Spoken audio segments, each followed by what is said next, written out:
Ma'am, avec tout le respect que je vous dois, c'est un chien de travail militaire de niveau 1, pas un caniche de salon. Il ne fait pas assis. Les mots, glissant de certitude condescendante, résonnèrent contre les murs en béton de l'enclos d'entraînement avancé pour K9. Le chef d'entraînement, un sergent au torse large nommé Miller, dont l'uniforme semblait moulé à son ego, fit un geste dédaigneux vers l'animal imposant qui arpentait l'espace derrière un grillage en acier renforcé. La petite foule de dresseurs juniors et d'aviateurs en visite rit, un son nerveux et sycophante qui emplit l'air stérile. Ils regardèrent tour à tour le visage narquois de Miller et la femme qui se tenait silencieusement au bord de la ligne d'observation. Elle était le point central de sa moquerie, une consultante civile amenée pour évaluer le programme. Et à ses yeux, elle était un gaspillage complet et total de son temps précieux. Elle portait un simple jean bleu et une veste brune usée. Ses cheveux étaient tirés en arrière en une queue de cheval pratique et sans ornement. Elle n'offrit aucune réaction à l'insulte. Ses épaules ne s'affaissèrent pas. Sa mâchoire ne se crispa pas. Son regard, d'un gris calme et déconcertant, resta fixé sur la magnifique créature troublée dans le chenil. Le chien, une malinois belge nommée Shadow, était une légende vivante et un cauchemar logistique. Il était un vétéran de plus de 100 missions à haut risque, un fantôme d'un opérateur qui avait disparu au combat des années auparavant. Et depuis la disparition de son maître, Shadow était devenu une énigme de fureur contrôlée. Il n'obéissait à personne, ne tolérait rien. Un atout du département de la Défense valant $1 million, désormais relégué à une cage. Trop précieux pour être euthanasié, trop dangereux pour être déployé, mais au-dessus de l'enclos, dans la vitre teintée du poste d'observation du commandement. Le commandant, le colonel Davis, se pencha en avant, les yeux plissés. Il ignora la foule ricanante et le sergent qui se pavanait. Il vit autre chose. Il vit la posture de la femme. C'était une immobilité qu'il n'avait pas vue depuis des années, une sorte de calme ancré qui appartenait à un autre monde, à un autre type de pression. C'était la posture de quelqu'un qui avait passé une vie entière à attendre, à écouter le silence entre les battements de cœur, dans des endroits où un seul bruit pouvait signifier la fin. C'était une immobilité qu'il avait vue pour la dernière fois sur un aérodrome poussiéreux à Kandahar, dans les moments précédant une mission d'où tout le monde ne revenait pas. Si vous croyez que le respect se gagne, et non pas qu'il se demande, tapez, gagnez, ci-dessous. La femme, le Dr. Eris Thorne, était arrivée ce matin-là avec un dossier mince et une lettre du Pentagone. Ses qualifications indiquaient un doctorat en psychologie comportementale animale et une série d'articles académiques. Mais pour le sergent Miller, ce n'était que des absurdités bureaucratiques. Il voyait des mains douces, une coupe de cheveux civils et un manque total de port militaire. Il voyait une universitaire sur le point de recevoir une dure leçon sur la différence entre la théorie et la réalité brutale d'un K9 de niveau 1. Il s'était fait une mission personnelle pour la journée d'exposer son ignorance, de la remettre à sa place pour pouvoir retourner au vrai travail. Vous voyez, ma'am, continua Miller, sa voix tonitruante avec le plaisir de sa propre autorité. Shadow ici était jumelé avec une légende, un vrai opérateur. Pas quelqu'un qui lit sur les chiens dans un livre. Cet animal a plus d'engagement confirmé avec l'ennemi que la moitié des soldats sur cette base. Il répond à un ensemble très spécifique de protocoles, des protocoles que vous ne comprendriez pas. Il s'adressait à elle, mais ces mots étaient pour l'audience des jeunes dresseurs qui pendaient à ses lèvres. Leur visage était un mélange d'admiration pour lui et de pitié pour elle. Il établissait sa dominance, renforçant la hiérarchie rigide des chenils. Ici, l'expérience sur le terrain était la seule monnaie qui comptait. Et à son estimation, elle était en faillite. Eris Thorne ne semblait même pas l'entendre. Sa concentration était absolue. Un faisceau laser dirigé sur l'animal qui arpentait l'espace, Shadow se déplaçait avec une grâce prédatrice fluide, un ressort enroulé de muscles et d'instincts. Ses oreilles à pointe noire pivotaient, capturant chaque son, ses yeux sombres ne manquant rien. Les autres dresseurs gardaient une large distance, leur peur un parfum palpable dans l'air. Ils avaient tous essayé de travailler avec lui, ils portaient tous les cicatrices de leur échec, certaines physiques, la plupart émotionnelles. Le chien était plus qu'agressif. Il était en deuil. Un guerrier dont l'autre moitié avait été arrachée, le laissant échouer dans un monde qu'il ne comprenait plus. Il était un miroir de son maître perdu, silencieux, létal et totalement seul. Miller, prenant son silence pour de l'intimidation, presse à son avantage. Nous avons eu les meilleurs entraîneurs du service qui ont essayé de percer avec lui. Rangers, SEALs. Vous nommez, ils n'ont même pas pu lui faire prendre une récompense alimentaire. Alors, qu'est-ce que vous pensez exactement accomplir ici aujourd'hui? Docteur. Le titre était une flèche empoisonnée destinée à la cadrer comme une étrangère, une touriste académique dans son monde gritty et pratique. Le silence qui suivit fut lourd. Brisé seulement par le cliquetis rythmique des griffes de Shadow sur le sol en béton, Eris Thorne changea enfin de position. Un petit mouvement presque imperceptible. Elle tourna légèrement la tête, ses yeux gris rencontrant ceux de Miller pour la première fois. Sa voix, quand elle vint, était calme, dénuée de toute émotion. Ce n'était pas un défi ni une défense, c'était une simple question technique. Quel est son horaire d'hydratation? La question était si inattendue, si banale, qu'elle dérailla complètement la tirade de Miller. Il cligna des yeux, déséquilibré. C'est quoi? Nous lui donnons de l'eau. Il en a plein. Elle garda son regard sur lui. À quel moment est-ce programmé ou en libre service? Quelle est la température ambiante de l'eau? Avez-vous testé la teneur en minéraux? Les Malinois élevés pour des environnements arides ont des sensibilités rénales différentes. La précision calme de ces questions, la profondeur de ses connaissances techniques plana dans l'air. Les dresseurs juniors arrêtèrent de ricaner. Ils se regardèrent, une lueur d'incertitude dans les yeux. Miller ricana, retrouvant son aplomb. Nous gérons un chenil militaire. Ma'am, pas un spa de luxe. C'est un bol. Nous le remplissons d'eau. Sans un mot de plus, Eris Thorne reporta son attention sur le chien. Le bref échange était terminé. Mais la première fissure était apparue dans l'armure d'arrogance du sergent. Il avait attendu de la peur ou de la déférence. Il avait reçu une compétence chirurgicale calme. Et à cet instant, la dynamique commença à changer. Un mouvement tectonique silencieux que seul le chien et la femme semblaient sentir. Et peut-être le colonel, observant avec une intensité croissante depuis la fenêtre en hauteur. La démonstration était une pièce de théâtre soigneusement orchestrée par Miller pour finaliser l'humiliation publique de Thorne. Il l'appelait l'exercice d'appréhension de cibles volatiles. Le scénario était simple. Un dresseur en combinaison complète de morsures agissant comme un combattant hostile créerait une perturbation à l'extrémité opposée de la cour d'entraînement. Un chien serait relâché pour neutraliser la menace. C'était un exercice standard, mais avec Shadow, c'était un échec presque garanti. Une occasion parfaite pour Miller de prouver son point. Très bien. Écoutez-moi. Aboya-t-il à son équipe? Nous allons montrer au docteur ici ce à quoi nous avons affaire. Caporal Jones, vous êtes là-bas. Un jeune caporal au regard nerveux hocha la tête, son visage pâle derrière la visière de la combinaison de morsures volumineuses. Souvenez-vous du protocole. Instruisit Miller à voix haute, ces mots clairement destinés à Thorne. Pas de mouvement soudain jusqu'à ce que le chien soit relâché. Nous ne voulons pas déclencher son instinct de proie prématurément. Pas que ça importe. Il n'écoutera pas de toute façon. Il se tourna vers Thorne avec un sourire condescendant.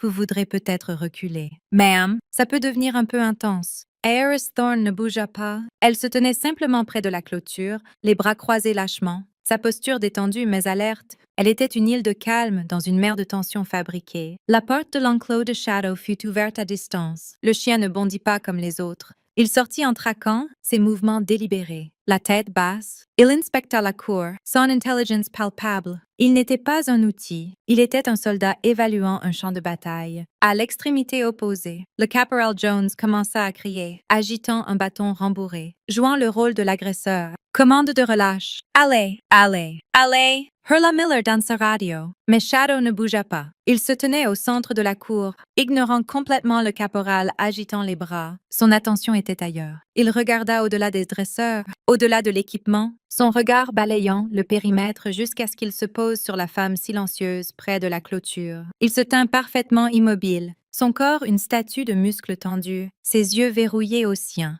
Un grognement bas gronda dans sa poitrine, un son comme un tonnerre distant. « Voyez » dit Miller avec un haussement d'épaules triomphant. Non-conformité totale. Il est brisé. L'atout est une perte. Il était sur le point d'annuler l'exercice pour cimenter sa victoire quand la situation prit un virage brusque et incontrôlé. Le caporal Jones, peut-être frustré ou trop zélé, brisa le protocole. Il fit quelques pas agressifs en avant, claquant le bâton contre sa jambe rembourrée pour créer un bruit fort. Essayant d'obtenir une réaction du chien, c'était une erreur catastrophique. En un clin d'œil, Shadow s'y transforma. Le grognement bas devint un rugissement viscéral et glaçant le sang. La fourrure sur son dos se hérissa. Dans une explosion de vitesse défiant la croyance, il franchit la distance de 50 yards en moins de 3 secondes. Mais il ne visait pas la combinaison de morsures. Il avait identifié la rupture de protocole de Jones non comme une partie de l'exercice, mais comme une menace imprévisible réelle, et il contourna les membres rembourrés et se lança avec une précision terrifiante sur la seule zone exposée du caporal. Son coup, le dresseur hurla. Le visage de Miller blêmit d'horreur.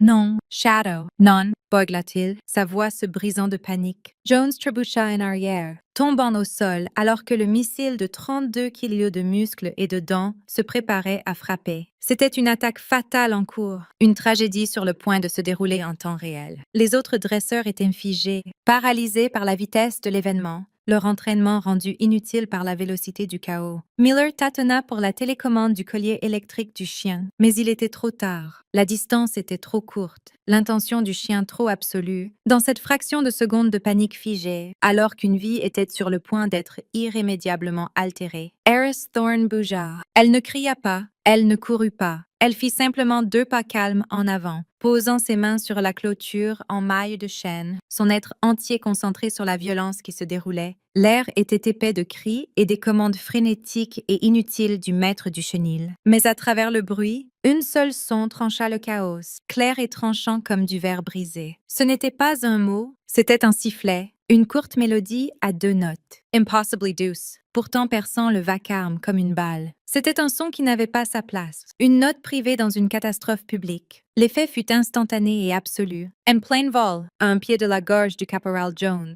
le corps de Shadow se contorsionna. Il se tordit, brisant son propre élan avec un spasme musculaire violent et atterrit au sol avec un grognement, ses pattes glissant dans la poussière. La charge mortelle fut avortée, l'attaque simplement annulée. Le chien, haletante, ne regarda pas le caporal terrifié au sol. Il ne regarda pas les dresseurs stupéfaits. Il tourna la tête, les oreilles dressées, et fixa directement Eris Thorne. La rage meurtrière dans ses yeux avait disparu, remplacée par quelque chose d'autre entièrement. De la confusion, de la reconnaissance, et une lueur d'espoir profond et inquisiteur. La cour tomba dans un silence assourdissant et retentissant. Le seul son était le halètement rauque et paniqué du caporal Jones, qui rampait en arrière sur ses mains et genoux, les yeux écarquillés par la terreur de son expérience de mort imminente. Le sergent Miller se tenait avec la télécommande à la main, la bouche béante, le visage un masque de stupéfaction totale et incrédule. Le monde avait arrêté de tourner. Chaque loi de sa profession, chaque certitude qu'il tenait sur ce chien, venait d'être brisée par une femme calme, et un simple sifflet impossible. Le silence qui enveloppait la cour d'entraînement était plus lourd que n'importe quel son. C'était un vide rempli du choc inexprimé d'une douzaine d'hommes qui venaient de assister à un miracle et à une tragédie évitée dans le même souffle. Ils fixèrent sans cligner des yeux la scène devant eux. Le caporal Jones était aidé à se relever par ses camarades tremblants. Son visage de la couleur des cendres, le chien Shadow restait où il avait atterri, une statue parfaite d'obéissance. Son être entier concentré sur la femme à la clôture, et le sergent Miller, l'autorité bruyante et confiante, était totalement muet. Son arrogance avait été dépouillée en un seul instant, laissant derrière elle une awe brute et béante. Il regarda du chien à la femme et vice-versa, son esprit refusant de traiter ce que ses yeux venaient de voir. C'est alors que le son d'une lourde porte s'ouvrant résonna depuis le bâtiment principal. Le colonel Davis émergea. Descendant les marches en béton depuis le poste d'observation, il se déplaçait avec un calme délibéré qui commandait l'attention. Les dresseurs se redressèrent instinctivement, leur choc momentanément remplacé par le réflexe ancré de la discipline. Le colonel ne les regarda pas. Il ne regarda pas Miller. Ses yeux étaient fixés sur Eris Thorne. Il traversa la cour, la poussière s'élevant autour de ses bottes polies, et s'arrêta non pas devant Thorne, mais à côté d'elle, son regard suivant le sien vers le chien, Shadow. Voyant le colonel, émit un gémissement bas, un son d'émotion profonde et conflictuelle. Il resta assis, sa posture un témoignage du pouvoir du sifflet qui planait encore dans l'air. Le colonel observa le chien pendant un long moment, une lueur de souvenir dans les yeux avant de se tourner enfin vers son aide. Un jeune lieutenant qui l'avait suivi, tablette in main. « Lieutenant », dit le colonel, sa voix calme mais portant le poids indéniable du commandement. Sortez le dossier pour le projet Ghostwalker. Code d'accès Delta 79er. Authorization complète. Le lieutenant tâtonna avec la tablette, ses doigts soudain maladroits. Monsieur, ce projet est scellé. Classification de niveau 1. Je n'ai pas l'autorité. Vous l'avez maintenant, déclara le colonel platement. Il se pencha et murmura un mot de passe à l'oreille du lieutenant. Les yeux du jeune officier s'écarquillèrent d'étonnement. Il tapa furieusement, son visage illuminé par l'éclat de l'écran. Une seconde plus tard, un dossier lourdement caviardé apparut à l'écran. « Monsieur, il est ouvert », murmura-t-il, sa voix remplie de révérence. Le colonel Davis prit la tablette et se tourna, inclinant l'écran pour que la foule maintenant rassemblée de dresseurs, et surtout le sergent Miller, puisse le voir. Il fit glisser un doigt sur l'écran, passant des lignes de texte noircies jusqu'à la section du personnel. Une photographie apparut. Granuleuse et prise dans des conditions de terrain dur, elle montrait une version plus jeune, en uniforme, de la femme devant eux, son visage strié de peinture de camouflage. À côté d'elle, alerte et magnifique, une version plus jeune du chien Shadow. Le doigt du colonel tapa sur le texte à côté de la photo. Les modes étaient stark, dépouillés de tout sauf les faits essentiels, et chacun atterrit sur le sergent Miller comme un coup physique. Nom, Thorn Harris. Grade au moment de la séparation. Major. Unité. Commandement des opérations spéciales conjointes. Premier détachement de mission spéciale.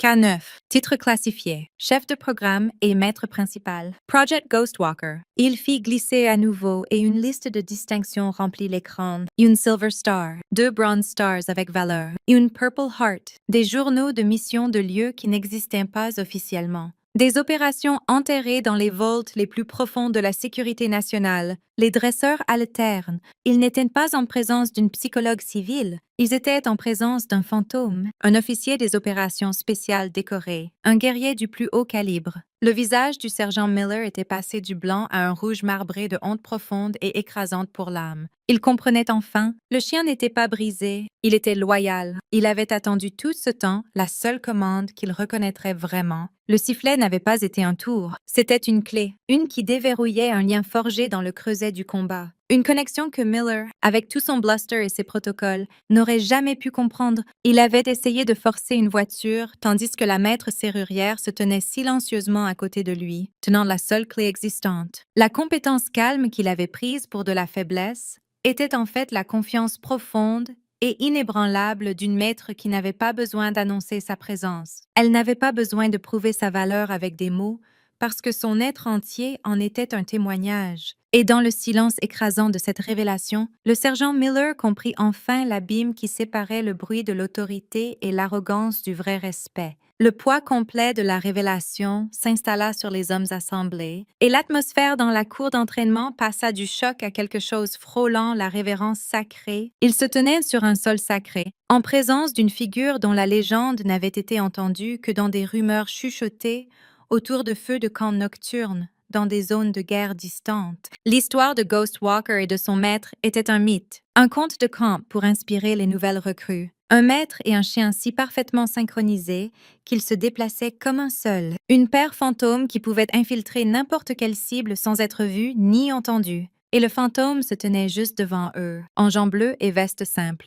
Le colonel Davis laissa le moment planer dans l'air, permettant au plein impact de la vérité de démanteler chaque supposition que Miller et ses hommes avaient jamais faite. Puis, avec un mouvement lent et délibéré, il se tourna pour faire face à la femme qui était toujours entièrement concentrée sur son chien. Il se redressa de toute sa hauteur, le dos droit comme une baguette. Dans un geste aussi net et tranchant qu'un coup de fusil, il porta la main en un salut formel parfait. Ce n'était pas le salut décontracté qu'on donne à un collègue officier en passant. C'était un geste de respect profond et sans ambiguïté, une reconnaissance publique d'un commandant de base à un guerrier d'un statut égal, sinon supérieur. Major Thorne, dit-il, sa voix résonnant avec une autorité qui fit taire chaque oiseau dans les arbres voisins.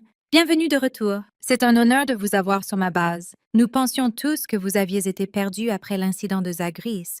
Ces mots remplirent la dernière pièce tragique du puzzle. Elle n'avait pas simplement quitté le service. Elle avait été présumée tuée au combat. Un autre nom à chuchoter avec respect et tristesse. Eris Thorne brisa enfin son regard avec le chien et regarda le colonel. Elle donna un léger hochement de tête presque imperceptible. Reconnaissant le salut, c'était une longue marche pour rentrer. « Colonel », dit-elle, sa voix toujours calme, mais maintenant elle portait le poids des montagnes, le souvenir des déserts, l'écho de la perte. C'était la voix d'une survivante. Elle tourna ensuite la tête et regarda Shadow. Elle donna une autre commande, celle-ci verbale, mais tout aussi calme que le sifflet. C'était un seul mot prononcé en pachto. Beshinsid. Instantanément, Shadow brisa sa posture tendue, s'assit et émit un petit gémissement eager, sa queue battant un rythme doux et hopeful contre la terre dure. Il était chez lui, son monde, qui avait été gris et silencieux pendant des années, était soudain rempli de couleurs et de sens. Son commandant était là, son partenaire était revenu. Puis, le colonel Davis tourna son regard sur le sergent Miller. Les yeux du colonel étaient comme des éclats de glace. La chaleur et le respect qu'il avait montré au major disparurent,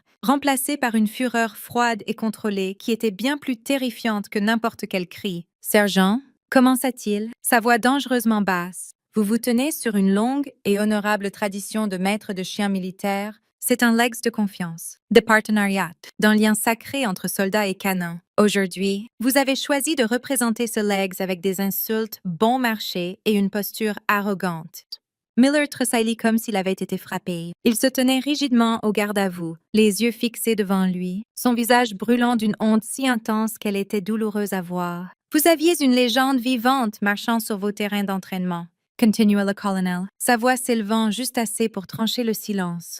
La femme qui a écrit le livre. Non, la femme qui a inventé le langage que vous êtes à peine qualifié pour parler, elle a conçu les protocoles même que vous avez si arrogamment prétendu qu'elle ne comprendrait pas.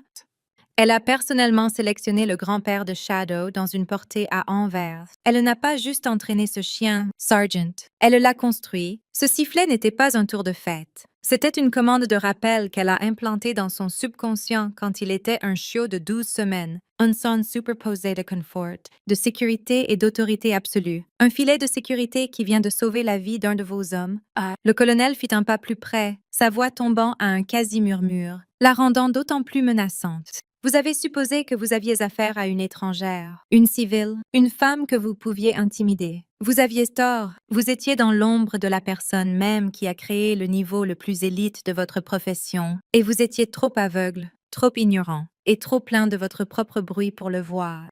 Vous n'avez pas juste échoué ce commandement, vous avez échoué le legs de chaque maître qui a jamais versé du sang à côté de son partenaire. Est-ce compris, Sergeant?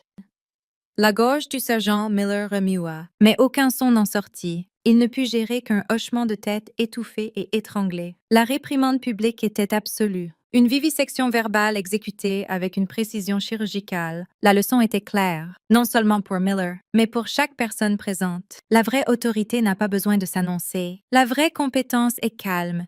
Et le respect est une dette que l'on paie à la grandeur. Qu'elle arrive en uniforme ou en jean bleu, l'histoire de ce qui s'était passé sur la cour d'entraînement ne se contenta pas de se propager. Elle explosa. Elle traversa l'écosystème de la base comme une onde de choc, voyageant de l'unité K9 au parc automobile. De la ligne de vol à la salle à manger, des baraquements au bâtiment de commandement. Elle fut chuchotée sur des casques radio, tapée dans des messages textes frénétiques et raconté en ton hushed et all-filled autour de bière du soir au club des engagés. En quelques heures, tout le monde savait. Il savait pour le sergent arrogant et la femme calme, il savait pour le chien qui ne pouvait être contrôlé, et le sifflet impossible qu'il avait dompté en un instant. La légende du fantôme de Ghostwalker naquit. Le Major Eris Thorne, la femme présumée morte depuis des années, était revenue non avec une parade ou une conférence de presse, mais avec une démonstration calme et dévastatrice de pure compétence. Le récit devint une fable militaire moderne, un conte cautionnaire sur le péché mortel de l'Assomption. Les pilotes le racontaient à leurs nouveaux copilotes arrogants,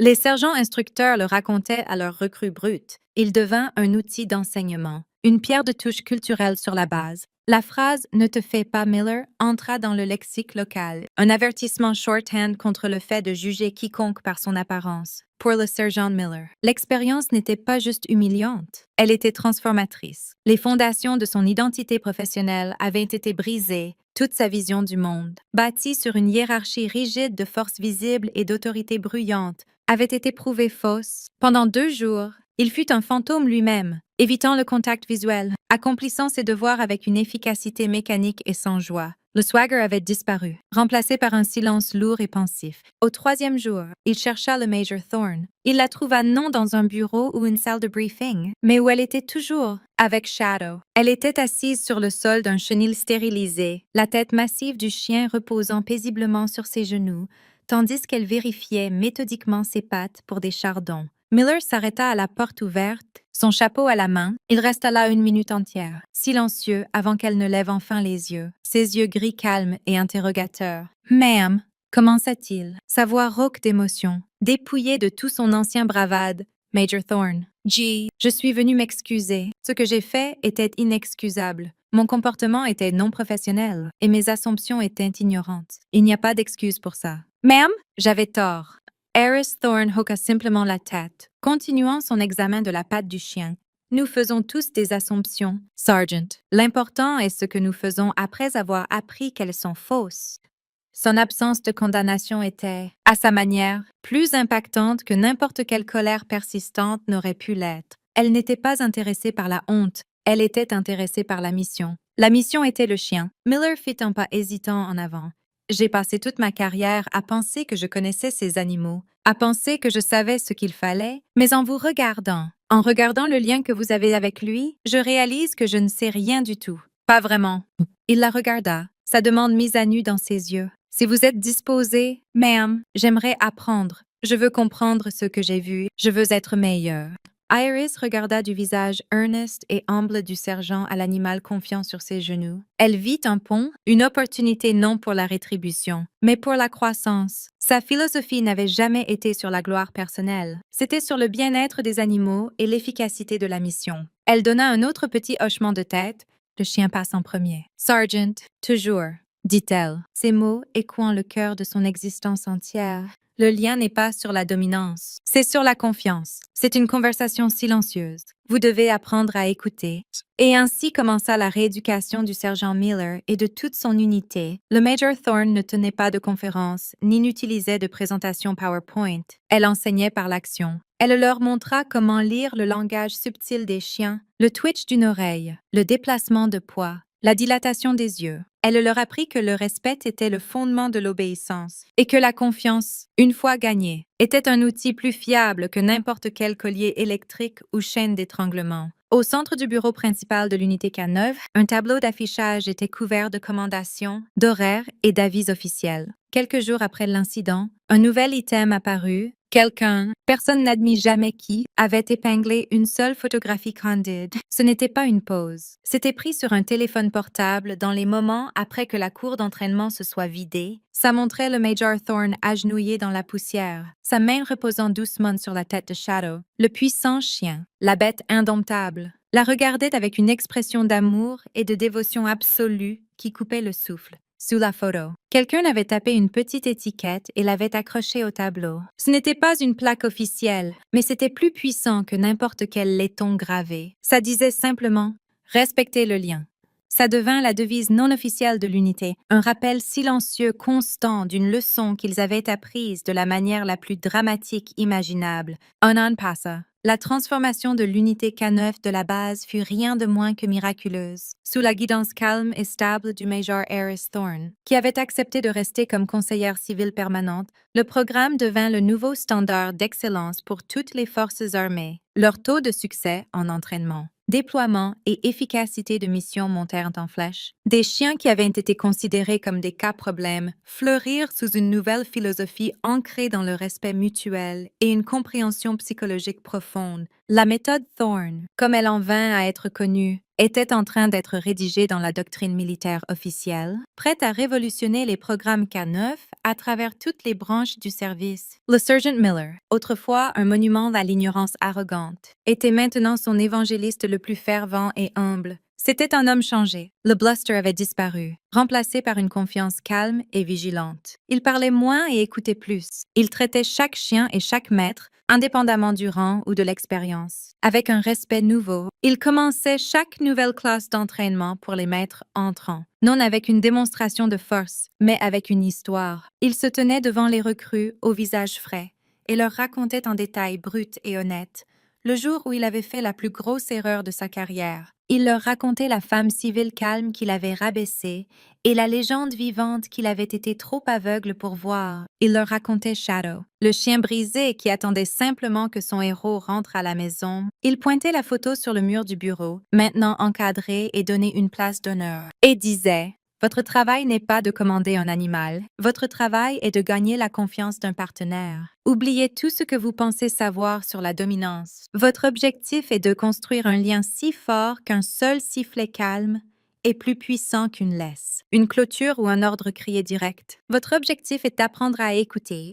L'histoire devint une pièce fondatrice du folklore institutionnel. Les nouveaux arrivants à la base se voyaient raconter l'histoire du fantôme et du sergent presque dès leur arrivée. Elle servait de parabole puissante, une leçon qui transcendait l'unité caneux. C'était une histoire sur le danger des assomptions, sur la nature calme de la vraie compétence et sur la force profonde trouvée dans l'humilité. La cour d'entraînement où l'incident s'était produit fut officieusement renommée par les maîtres. Ils l'appelaient le coin de Thorn. C'était un endroit où les miracles étaient impossibles, où l'impossible avait été rendu réel. C'était un rappel physique constant que les guerriers les plus formidables sont souvent ceux qui n'ont pas besoin d'annoncer leur force. Ils n'ont pas besoin de la validation des autres parce que leur confiance est interne, forgée dans des creusets que des individus moindres ne peuvent même imaginer. Ils prouvent leur valeur non avec des mots bruyants, mais avec des actions calmes, décisives et indéniables. Le Major Thorn elle-même restait aussi modeste que le jour de son arrivée. Elle déviait toute louange, redirigeant toute accolade vers les chiens et les maîtres eux-mêmes. Elle trouvait sa récompense non dans la reconnaissance, mais dans la vue d'un chien autrefois troublé, travaillant en synchronisation joyeuse et parfaite avec un maître qui comprenait la sainteté de leur partenariat. Sa présence sur la base était une force d'ancrage constante. Elle était une incarnation vivante du principe que le vrai legs n'est pas mesuré par le nombre de médailles sur un uniforme ou le rang sur un collier. Il est mesuré par les standards que vous fixez, la connaissance que vous transmettez et le changement positif que vous inspirez chez les autres. Sa victoire n'était pas sur le sergent Miller, c'était sur l'ignorance qu'il représentait. C'était une révolution calme de la compétence sur l'ego, de la sagesse sur le préjugé, et c'était une révolution qui ne faisait que commencer. Les effets d'onde de cet après-midi unique se propageaient, pourtant un message simple mais puissant à chaque coin du monde militaire. Regardez plus profondément, écoutez plus attentivement et ne sous-estimez jamais, jamais le professionnel calme. Pour plus d'histoires où la compétence calme triomphe des assomptions bruyantes et où un lien silencieux définit la vraie force, abonnez-vous à Unknown Heroine Tales.